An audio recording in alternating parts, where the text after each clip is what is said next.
The exhausted nurse collapsed into the leather seat seconds before takeoff. Wrong plane. Wrong passenger. When the Mafia boss's heart stopped mid-flight, her hands were the only thing keeping him alive. He doesn't forget debts like that. Lena's scrubs still smelled like hospital disinfectant when she stumbled into the Chicago private terminal at 6:47 p.m., 13 minutes before her flight was supposed to leave. 24 hours. That's how long she'd been awake. 24 hours of back-to-back shifts, 3 code blues, 1 angry family threatening to sue, and exactly 0 bathroom breaks in the last 6 hours. Her supervisor's voice still rang in her ears. "Lena, you're the only one certified for pediatric trauma. Just one more shift." One more shift had turned into a nightmare marathon. Now, all she wanted was to collapse into a seat on that charity medical flight to New York, sleep through the 2-hour journey, and forget this day ever happened. The hospital foundation flew nurses out quarterly to help at underfunded clinics. Free flight, decent cause, and most importantly, a bed waiting at her sister's apartment in Queens. Flight 209, she gasped at the woman behind the sleek marble desk. The woman barely looked up, typing something on her computer. Gate 3. Better hurry. Lena ran. The terminal was nothing like the chaotic mess of O'Hare's main building. This was the private section, quiet, expensive, and filled with people who looked like they owned countries. Her worn sneakers squeaked against polished floors as she rushed past a man in a $10,000 suit. Gate 3 had 2 jets parked side by side on the tarmac, both gleaming white, both identical except for tiny tail numbers she couldn't read from this distance. A man in a black uniform waved her forward impatiently. Flight 209. Yes. She was breathless, fumbling for her phone to show the confirmation email. No time. They're closing the cabin door. Go, go. He practically shoved her toward the stairs of the nearest jet. Lena climbed, her duffel bag banging against her hip. At the top, another man in black. This one built like a brick wall with a scar across his jaw, blocked her path. Who are you? His voice was cold. Lena Moretti. I'm supposed to be on this flight? She tried to hand him her phone, but he wasn't looking at it. He was looking at her rumpled scrubs, her messy ponytail, the hospital ID badge still clipped to her pocket. Search her, he said into a radio. What? No, I'm just...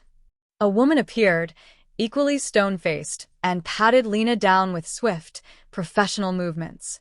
She unzipped the duffel bag and rummaged through it. Spare clothes, toiletries, a dog-eared paperback, her stethoscope. She's clean, the woman said. But sir, this wasn't on the manifest. I know, the scarred man stepped aside, still watching Lena like she might explode. Get inside. Sit in the back. Don't move. Lena's stomach nodded. Something was wrong. But the jet's engine was already humming, and the door sealed shut behind her with a hydraulic hiss. The interior wasn't right. Charity medical flights had cramped seats and medical supply crates strapped in the back. This jet had cream leather recliners, a polished mahogany bar, and ambient lighting that probably cost more than her annual salary. Soft jazz played from hidden speakers. And sitting in the center of it all, reading a leather-bound folder, was a man who made the entire space feel smaller. He was maybe 35, dark hair swept back, sharp jawline, and eyes like black ice. His suit was charcoal gray, perfectly tailored, and he held himself with the kind of stillness that made you forget to breathe. When he looked up at her, Lena felt her pulse spike. Wrong plane, she blurted out. Clearly, his voice was smooth, accented, Italian maybe. He closed the folder slowly, deliberately. Seat. I need to get off. There's been a mistake. We're taxiing. Sit down before you fall. The jet lurched forward, and Lena stumbled into the nearest seat. She gripped the armrests as the engines roared louder. Through the window, she saw the terminal lights sliding past, faster, faster. They were taking off. Panic clawed up her throat. Stop the plane. I'm not supposed to be here. Nobody moved. The scarred man stood near the cockpit, arms crossed. Two other men in black sat near the front, watching her with the same predatory stillness. The man in the gray suit tilted his head. "What's your name?" "Lena. Lena Moretti. I'm a nurse. I was supposed to board a hospital charity flight to New York, Flight 209, but I think I got on the wrong jet. Please, you have to land and let me off." He studied her for a long moment. "This is Flight 209. Her heart stopped. "What?" "Private charter. Flight 209. Destination, Teterboro, New Jersey." He leaned forward slightly. "So, the question is, Lena Moretti, why are you really on my plane?" "I told you, it was a mistake.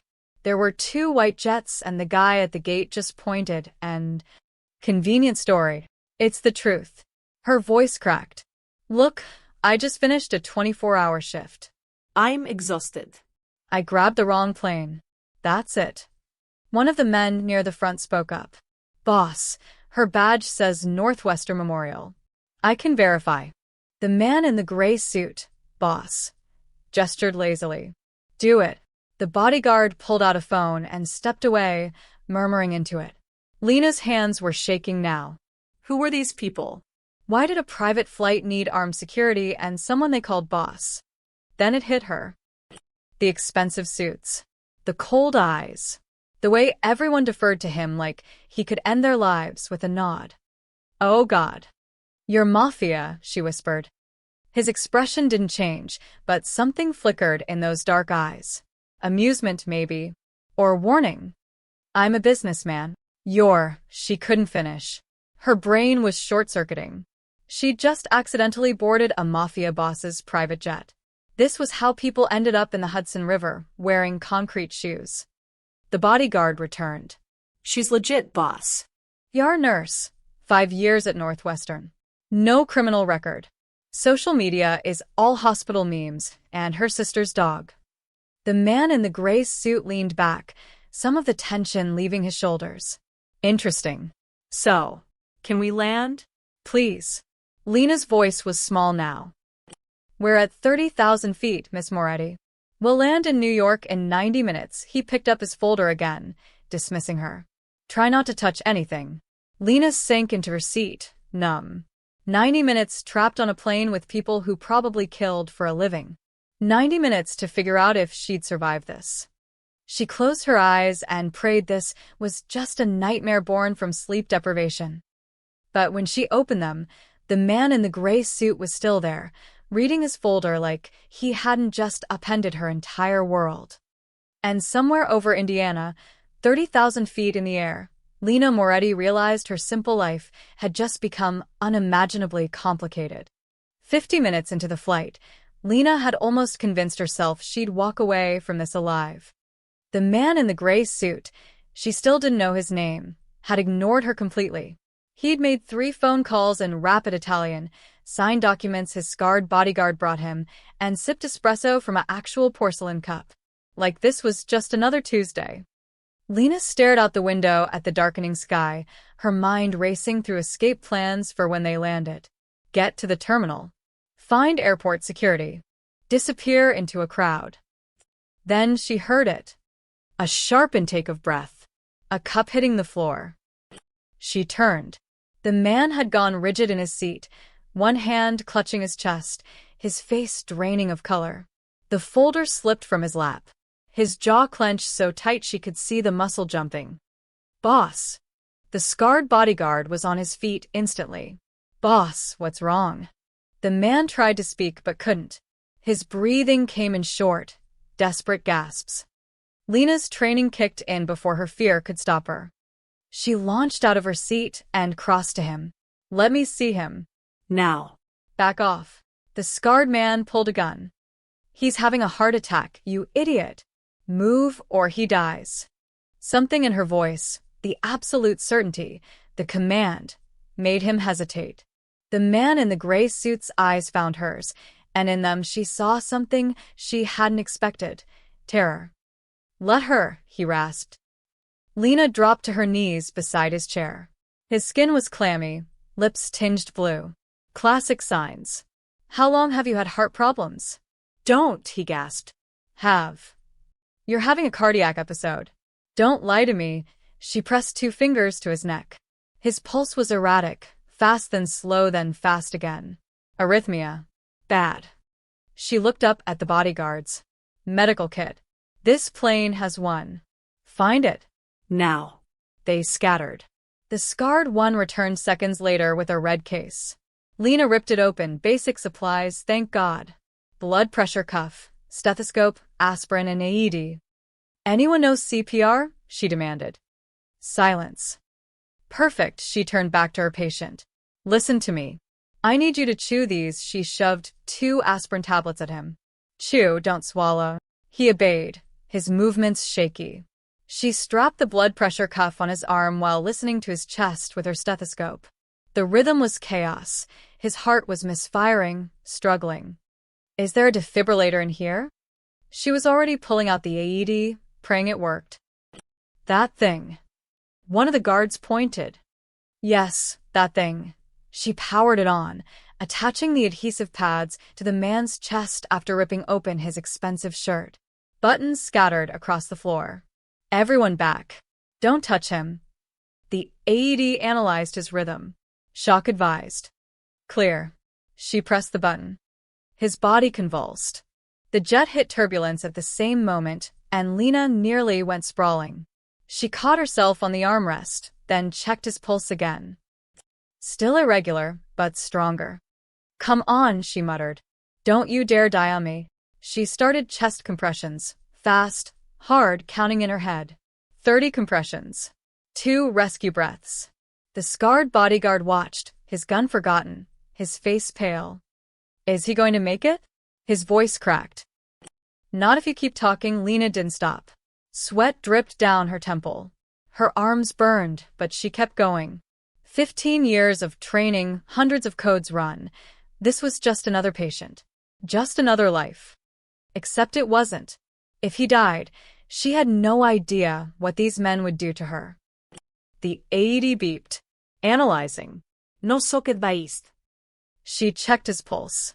There, steady now, still fast but organized.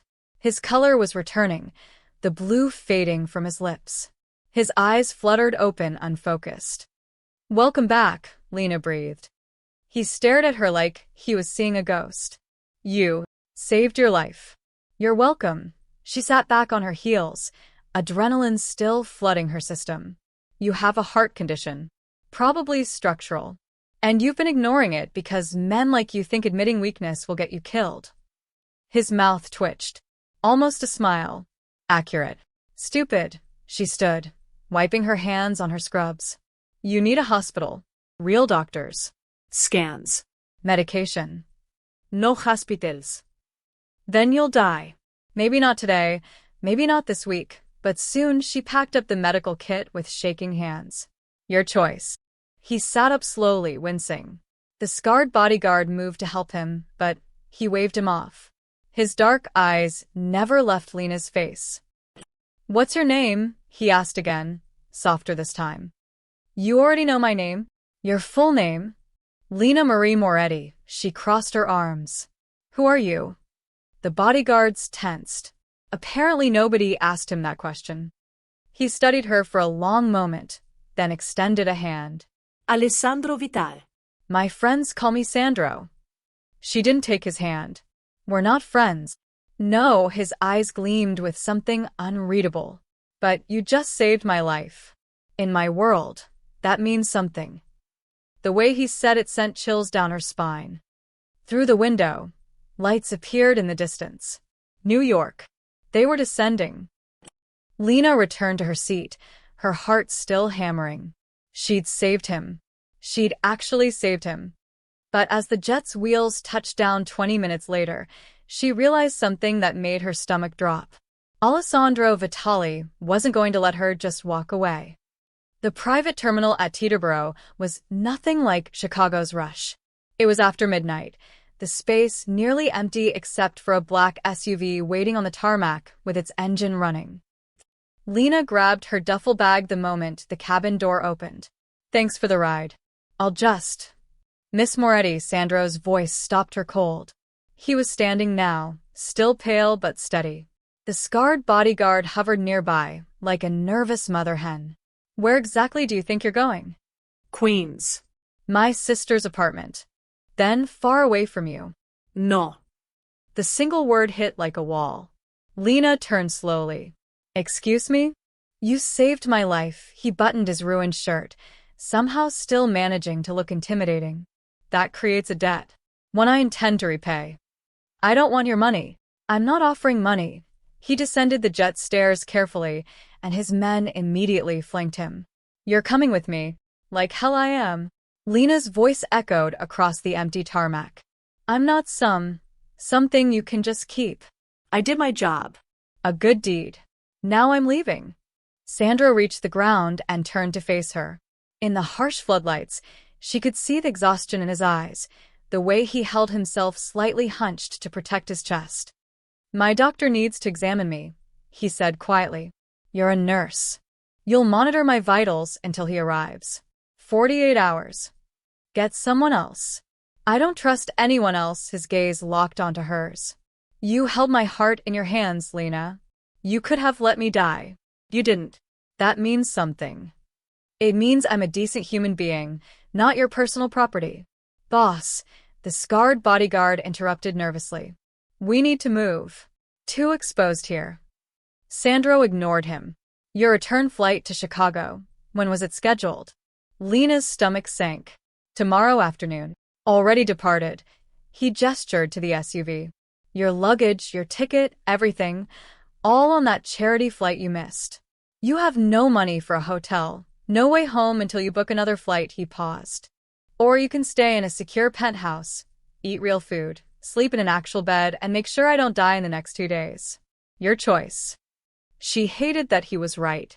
Her bank account had maybe $300. Not enough for a last-minute flight or a decent hotel in New York. This is kidnapping, she said weakly. This is protection. He started walking toward the SUV, moving slower than he probably wanted to admit. People saw you board my plane. In my world, that makes you a target. For rivals. For FBI. For anyone who wants leverage, he looked back. 48 hours. Then I'll put you on any plane you want. First class. Lena wanted to argue. Wanted to run. But exhaustion was creeping back in, and her legs felt like lead. 24 hours awake, a plane crisis, and now this. Fine, she muttered. 48 hours. Then I'm gone. The corner of his mouth lifted. We'll see. The penthouse was obscene. Floor-to-ceiling windows overlooking Midtown Manhattan. Marble everything. Art that probably cost more than her medical school debt.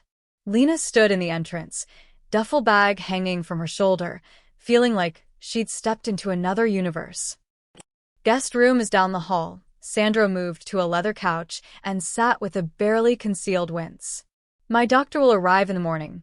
Until then, you rest. What about you? Professional habit kicked in. You should be on bed rest. Light food. No stress. I'll be fine. You almost died 3 hours ago. And yet here I am. He loosened his tie, and she saw the bandage where she'd placed the ED pads. Thanks to you.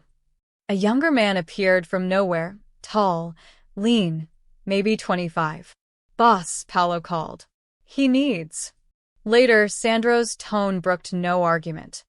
The young man's eyes flicked to Lena, curious but wary. Who's this? Off limits, Sandro's voice dropped to something dangerous. Spread the word, Marco. She's under my protection. Anyone touches her answers to me. Marco nodded quickly and disappeared. Lena's throat tightened. Protection. Death. These words carried weight here. She didn't fully understand.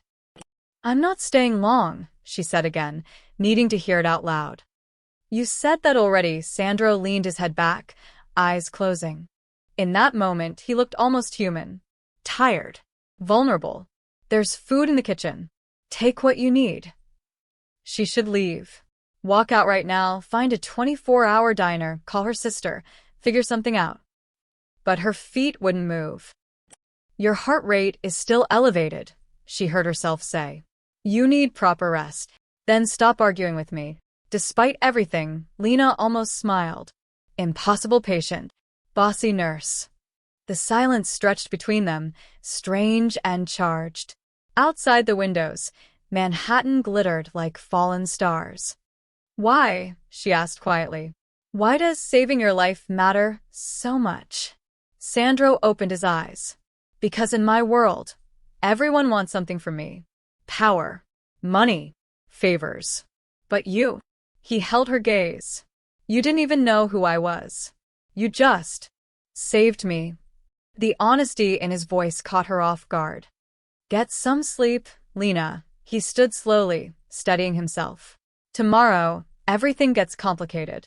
He walked toward what she assumed was his bedroom, leaving her alone in the vast, glittering space.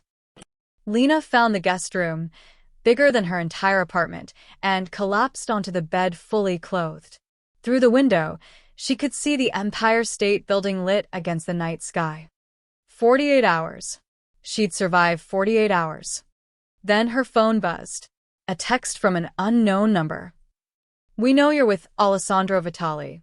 We need to talk. FBI. Lena's blood went cold. Tomorrow wasn't going to be complicated. It was going to be a nightmare. Lena didn't sleep. She sat on the edge of the guest bed, staring at the FBI text until her eyes burned. At 6 a.m., she made a decision. She had to get out. Just for an hour. Clear her head. Call her sister. Figure out what the hell to do. The penthouse was silent when she crept out. No guards in sight, though she suspected they were somewhere. She slipped through the front door, took the elevator down 43 floors, and stepped into the cold Manhattan morning. The street was already alive, coffee vendors, early commuters, delivery trucks. Normal people living normal lives. Lena walked 2 blocks before ducking into a Starbucks, ordered coffee with shaking hands, and found a corner table. She pulled out her phone. Her sister had called 6 times. Before she could dial back, a woman slid into the seat across from her. Lena Moretti. The woman was mid-40s, sharp suit, sharper eyes. She flashed a badge so quickly Lena almost missed it. Special Agent Chun, FBI. Don't make a scene. Lena's coffee cup froze halfway to her mouth. How did you? We've been watching Vitali's building for 8 months. Chun folded her hands on the table, her expression neutral. Imagine our surprise when an unidentified woman boards his private jet in Chicago and emerges at his penthouse 12 hours later. It was a mistake. Wrong plane. Sure it was. Chen's smile didn't reach her eyes. Let me guess.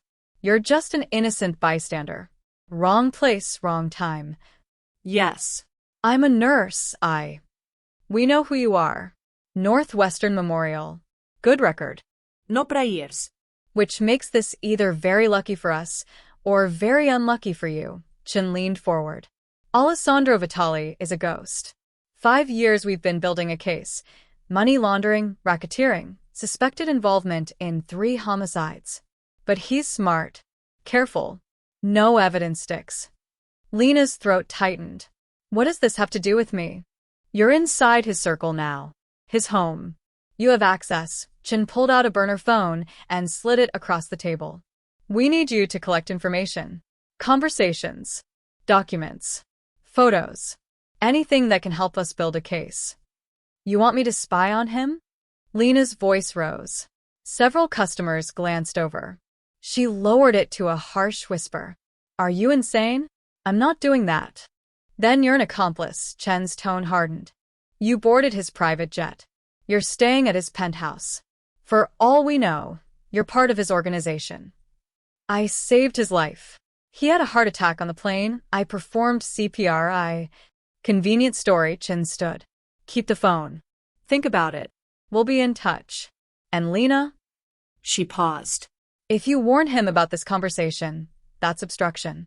Federal prison. Think carefully about who you want to protect.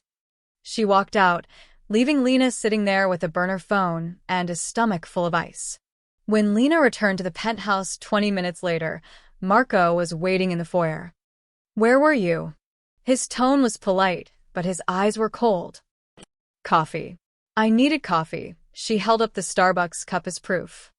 Boss wants to see you. Her heart sank. She found Sandro in a home office, all dark wood and leather, a wall of books in Italian. He was on the phone, speaking rapidly in his native language, but hung up when she entered. You left, it wasn't a question. I needed air. Without telling anyone, he stood from behind his desk, moving better than yesterday, but still careful. In my world, that's suspicious. I'm not one of your employees. No. You're something I can't quite figure out yet. He came around the desk, studying her face. Did something happen? You look scared. I'm always scared. I'm trapped in a mafia boss's penthouse. Businessman's penthouse, he corrected with that almost smile. Then it faded. Someone approached you. It wasn't a question. Lena felt the lie forming on her tongue, but something about his eyes, those dark, too knowing eyes, made it stick. I don't know what you're talking about. Lena, he said her name softly. I have cameras on every block near this building. I saw you walk into that coffee shop alone. I saw you walk out 3 minutes after a federal agent. Her blood turned to ice. You're having me followed. I'm keeping you alive. His voice was steady, but she heard the edge beneath it. What did they want? She could lie. Should lie. But Agent Chen's threat hung over her head like a guillotine blade. They want me to spy on you, she said quietly. To collect evidence. They gave me a phone.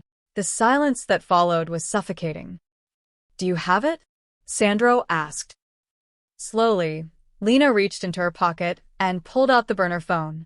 She set it on his desk. Sandro stared at it like it was a live grenade. Then he picked it up, examined it briefly, and threw it hard against the wall. It shattered into pieces. They'll know I destroyed it, Lena whispered. Good, he turned back to her. Let me be very clear. The FBI has been trying to trap me for years. They use people, manipulate them, threaten them, promise them safety they can't deliver. If you cooperate with them, they'll burn you the moment you're no longer useful. And if I don't, I go to prison. If you don't, I keep you safe. His gaze locked onto hers. I told you, you're under my protection. That means something. Why? The question burst out. Why do you care? You don't know me. For a moment, something vulnerable flickered across his face. Because you saved my life and asked for nothing in return. Because you looked at me like I was just a person, not a name or a threat. Because he stopped. Shook his head. 48 hours, Lena. Let me prove you made the right choice. She wanted to believe him. God help her, she wanted to. But as she left his office, she saw Marco watching from the hallway, his expression unreadable. Lena was caught between the FBI and a mafia boss, and she had no idea which one would destroy her first. Sandro's doctor arrived that afternoon, an elderly man named Dr. Russo, who looked like he'd been keeping mafia secrets since the Eisenhower administration. Lena stood in the corner of Sandro's bedroom while Russo ran tests, checked vitals, and frowned at the EKG printout. Stress-induced arrhythmia, Russo said in accented English. Your heart is damaged, Alessandro. If this nurse hadn't been there, he shook his head. You need rest. Real rest. And medication. I'm taking the medication. Half doses don't count. Russo snapped his medical bag shut. You're not invincible. Keep this up and you'll be dead in a year. After he left, Sandro sat on the edge of his bed, staring at the prescription bottles like they'd personally insulted him. He's right, Lena said quietly. I know. Then why? Because in my world, weakness is death. He looked up at her. The moment people think I'm vulnerable, they'll come for me. Rivals. Former allies. Everyone, he set the bottles aside. My father had a heart attack. They found him 3 days later in a warehouse with 2 bullets in his head. Whoever did it knew he was weak. The rawness in his voice caught her off guard. I'm sorry, she said. Don't be. It was a long time ago. He stood slowly. Come with me. I want to show you something. The rooftop garden was unexpected. Hidden behind the penthouse's top floor was a space filled with olive trees, jasmine vines, and herbs growing in terracotta pots. String lights hung overhead, and the city sprawled below like a living organism. I didn't know gardens could grow this high up, Lena said, touching a basil leaf. My mother's idea. Sandro moved to the edge, looking out over Manhattan. She said if you can't go home, bring home to you. These are all plants from Naples. Rosemary, oregano, lemon trees. She sounds wonderful. His voice softened. Cancer took her when I was 17. My father followed 2 years later. After that, it was just me and this life. Lena joined him at the railing. The wind was cold, but the lights of the city made everything feel warmer. Do you ever regret it? This life. Every day, the admission surprised them both. He glanced at her. But regret doesn't change anything. You make choices. You live with them. That's bleak. That's reality. He picked a sprig of rosemary, crushing it between his fingers. The scent filled the air. What about you? Why nursing? My mom, Lena, smiled at the memory. She was a hospice nurse.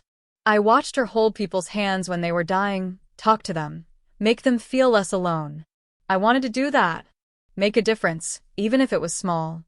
There's nothing small about saving lives. Tell that to my bank account, she laughed, but it faded quickly. I wanted to be a doctor once. But medical school debt, and my sister needed help with college, and she shrugged. Life happens. You would have made a good doctor. I make a better nurse, she met his eyes. Doctors fix problems. Nurses sit with people in their worst moments. There's a difference. Something shifted in his expression. Is that what you're doing with me? Sitting with me in my worst moment. Maybe, she paused. Or maybe I'm just trapped here for 48 hours. You're not trapped, he turned to face her fully. You can leave anytime, Lena. I'll put you on a plane tonight if you want. The FBI. I'll handle the FBI. She wanted to believe him.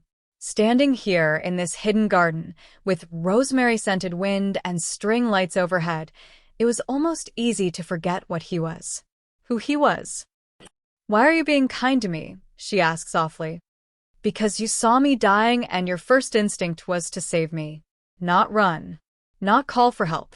You just acted. He stepped closer. Do you know how rare that is? Most people freeze. Or they see opportunity. But you? His voice dropped. You just cared. The space between them felt charged, dangerous.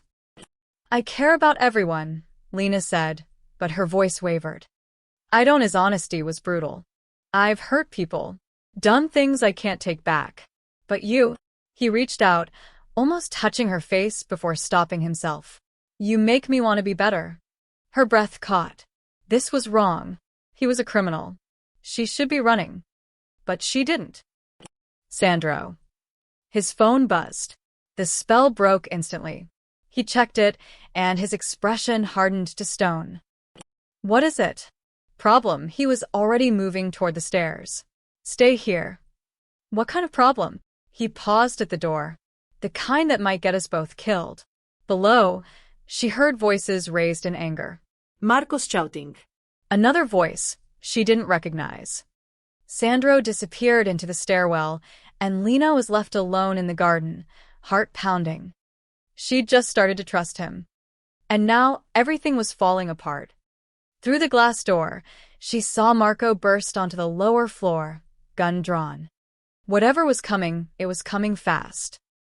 And Lena was caught right in the middle of it. 20 minutes later, Lena was in the back of a black SUV, speeding through Brooklyn at midnight. This is insane, she said for the 4th time. Sandro sat beside her, checking his phone with rapid swipes. Marco drove, 2 other guards in the front seat. All of them armed. Someone leaked our shipping routes, Sandro said, without looking up. 3 million in merchandise gone. Only 5 people knew those routes. So stay home. Send someone else. If I don't show, I look weak. If I look weak, You die. I know. Lena gripped the door handle as Marco took a corner too fast. But you just had a heart attack. You need rest, not whatever this is. Which is why you're coming. He finally looked at her. You're my insurance policy. I'm a nurse, not a bodyguard. Exactly. His expression was grim. If something happens, you keep me alive long enough to get out. The SUV pulled up to a warehouse near the water, all rusted metal and broken windows. The kind of place where bad things happen in movies. I hate this, Lena muttered. So, do I? Sandro opened the door. Stay close to Marco. If shooting starts, you run. If what starts? But he was already out, buttoning his coat against the cold wind. Marco gestured for Lena to follow. Inside, the warehouse was cavernous. Shipping containers stacked high, harsh fluorescent lights, the smell of salt water and motor oil. 4 men waited in the center, all in expensive suits. One stepped forward. Older, silver-haired, smile like a shark. Alessandro. Glad you could make it. Paolo, Sandro's voice was ice. Where's my shipment? Safe. For now, Paolo's eyes flicked to Lena. Who's the girl? None of your concern. Everything's my concern when 3 million disappears. Paolo circled slowly, predatory. You're losing your edge, Alessandro. Getting sloppy. Bringing civilians to business meetings. She's a medic. I had a health scare. Paulo's smile widened. I heard. Heart problems, right? That's unfortunate, he nodded to his men. Everything happened at once. Paolo's guards drew weapons. Sandro's men drew faster. Someone fired, the sound deafening in the enclosed space. Down. Marco shoved Lena behind a shipping container as bullets tore through the air. She hit the concrete hard, her medical bag spilling open. Chaos erupted. Gunfire. Shouting. The metallic ping of bullets hitting steel. Then she heard it, a sharp gasp. Sandro's voice strained. Marco. Lena's training overrode her terror. She crawled around the container. Sandro was on the ground 15 feet away, one hand pressed to his chest, his face gray. Not shot, cardiac. The stress, the exertion, his damaged heart. Paolo stood over him, gun aimed at his head. Nothing personal, Alessandro. Just business. Lena didn't think. She grabbed a wrench from the ground and threw it. It hit Paolo's shoulder, not hard, but enough to make him turn. His eyes widened in surprise. Run. Marco fired, hitting one of Paolo's guards. Lena ran to Sandro instead, slid to her knees beside him. His pulse was erratic, breathing shallow. Lena, go, he gasped. Shut up. She dug through her bag with shaking hands. Found the emergency aspirin. Chew. Now. Bullets whizzed overhead. Marco and the other guards returned fire, but they were outnumbered. Sandro's eyes were unfocused. Leave me. Not happening. She checked his pulse, weak, irregular. His heart was giving out. Stay with me. A bullet hit the container next to her head. She flinched but didn't stop. Ripped open his shirt, found his pulse point, started compressions. You're not dying in a warehouse. She pressed hard, counting. You hear me? You don't get to quit. Sirens wailed in the distance. Someone must have called the cops.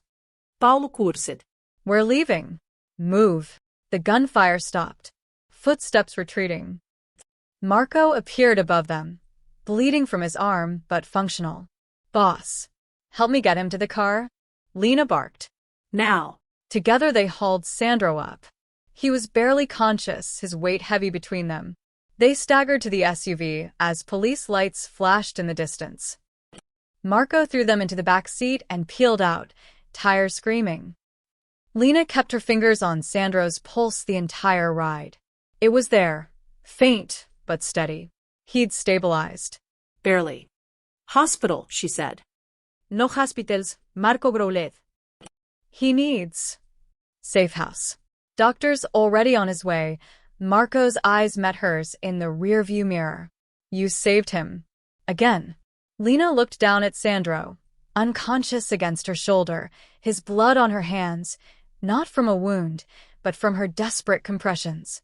2 times now. She'd saved him twice.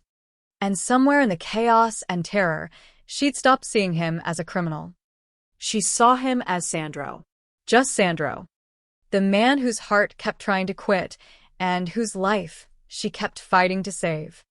Where are we going? She whispered. Somewhere safe, Marco said. Hopefully. Through the rear window, Manhattan's lights faded into darkness. They were running now.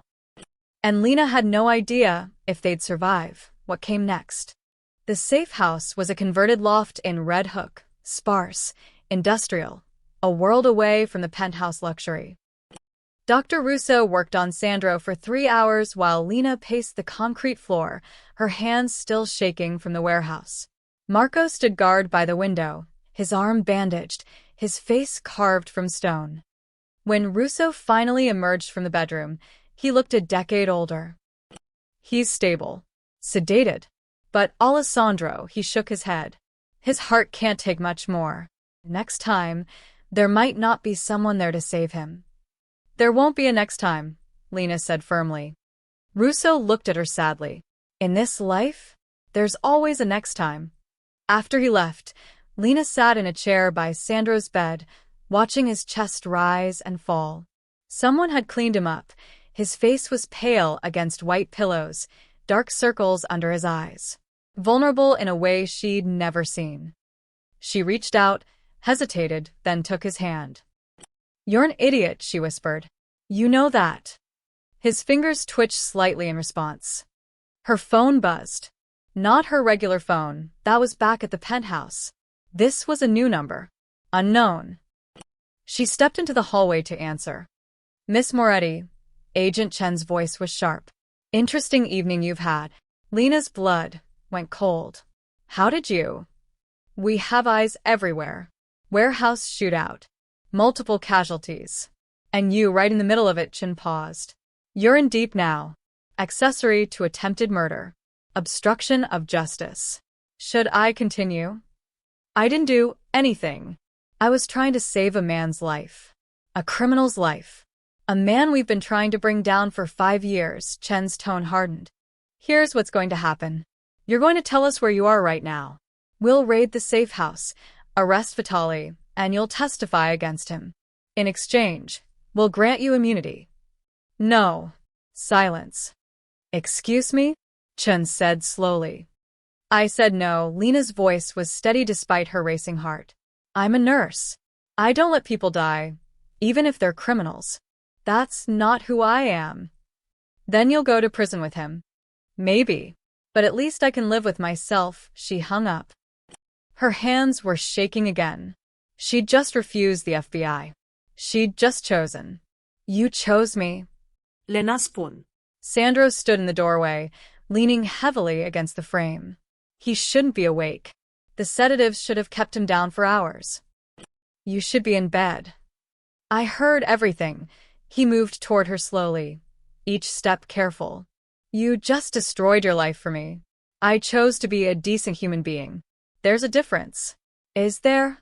He stopped in front of her, close enough that she could see the gold flecks in his dark eyes.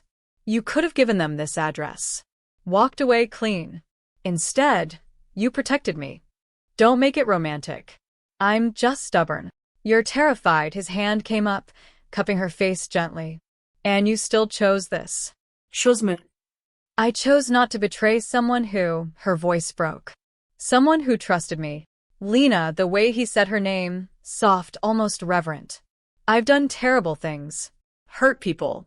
I'm not a good man." "I know." "Then why?" She looked up at him. This man who should terrify her, who had turned her entire life upside down in 48 hours.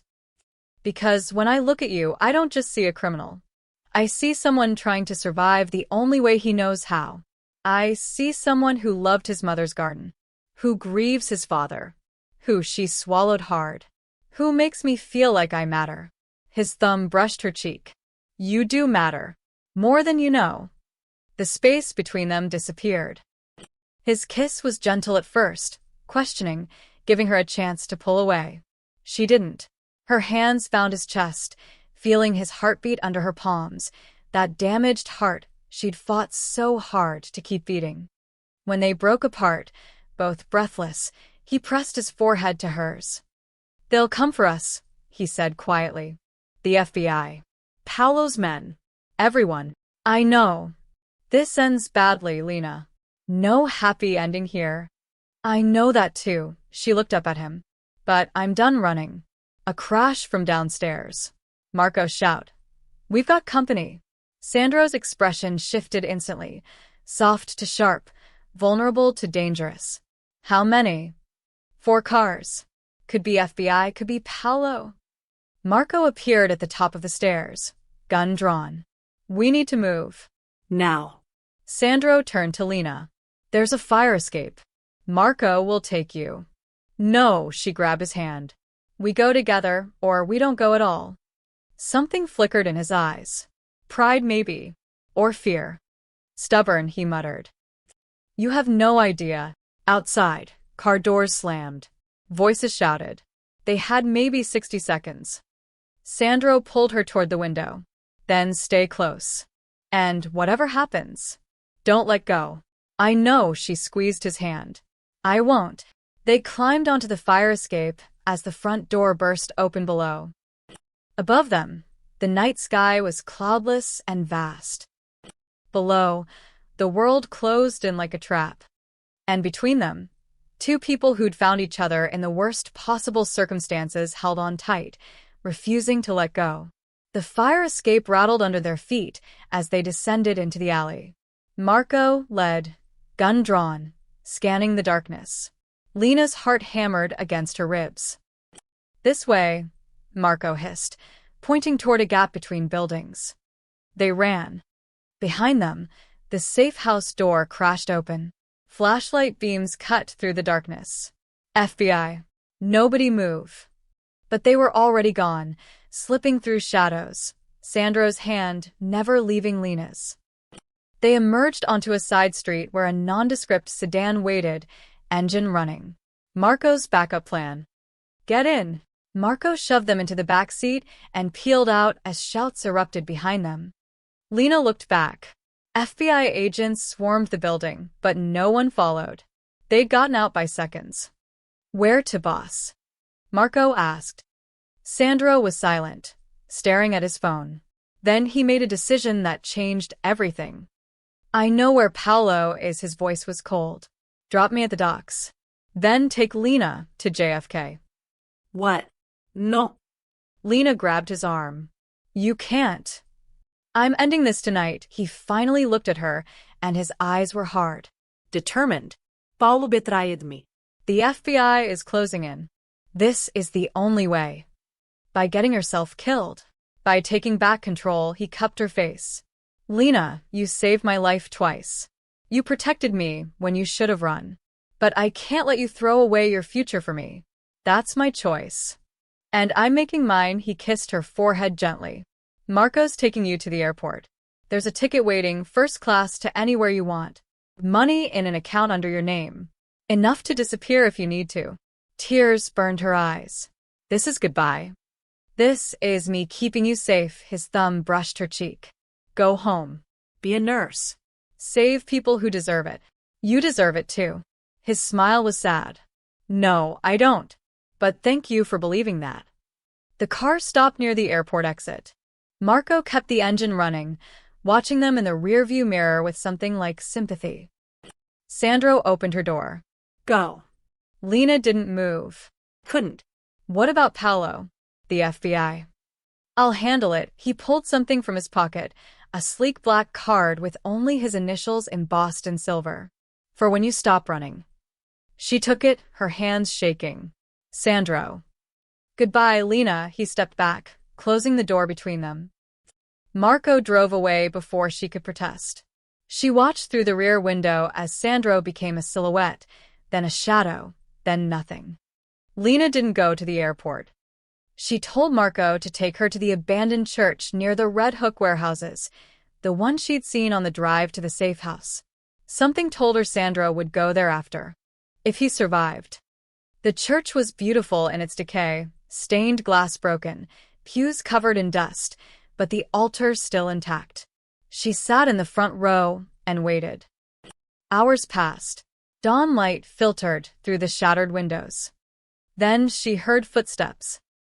Sandro appeared in the doorway, limping slightly, his suit torn, but alive. Gloriously, impossibly alive. You didn't leave, he said. I'm stubborn, remember? She stood. What happened? Paolo won't be a problem anymore, his voice was flat.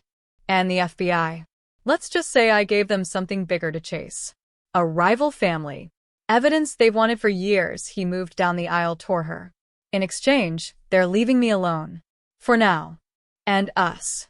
There is no us, Lena. That's the point, but he kept walking until he stood inches away. You should hate me. Fear me. Run from me. Should doesn't mean will, she reached up, touching his bruised jaw. You let me go.